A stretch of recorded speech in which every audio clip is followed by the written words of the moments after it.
దుర్యోధనుడు ఎంత పవర్ఫుల్ క్యారెక్టరో మనందరికీ తెలుసు. ఇంత పవర్ఫుల్ క్యాండిడేట్ ఎలా చనిపోయాడు?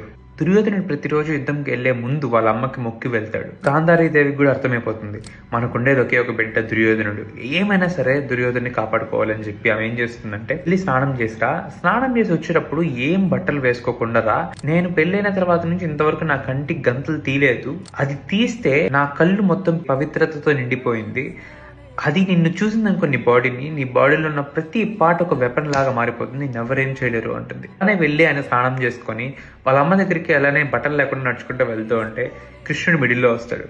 చూసి గట్టిగా నవ్వి, నువ్వు ఎంత గ్రోనప్ మ్యాన్ అయినా ఒక అమ్మ దగ్గరికి వెళ్ళేటప్పుడు నీ ప్రైవేట్ పార్ట్స్ అయినా నువ్వు కవర్ చేసుకోవాలి కదా అంటాడు. షేమ్ గా ఫీల్ అయ్యి ఒక బనానా లీఫ్ ఎత్తుకొని చుట్టుకుంటాడు. తీసి చూసేటప్పటికి బనానా లీఫ్ ఉండడంతో ఆమె ఏడ్చేస్తుంది. ఇంకా నిన్ను ఎలా కాపాడుకోలేను, నువ్వు ఎక్కడికి వెళ్ళి దాంకో ఉంటుంది. ఆయన భయపడిపోయేసి వెళ్ళి ఒక లేక్ లో దాక్కుంటాడు. భీముడు ఏం చేస్తాడంటే, నీకు అంత భయం అయితే అక్కడే ఉండిపో, నేను వచ్చినాను పోరాడడానికి, నీకు భయం లేకుండా ఉంటే బయటికి రా అంటాడు. వాళ్ళిద్దరి మిడిల్లో ఒక యుద్ధం జరుగుతుంది. కృష్ణుడు ఏమంటాడు, సైగ చేస్తాడు భీముడికి, బెల్ట్ కింద కొట్టు అంటాడు. బెల్ట్ కింద కొట్టడం అనేది రూల్ కి అగేనెస్ట్. థైస్ పైన కొట్టిన వెంటనే బోన్స్ ఇరిగిపోతాయి.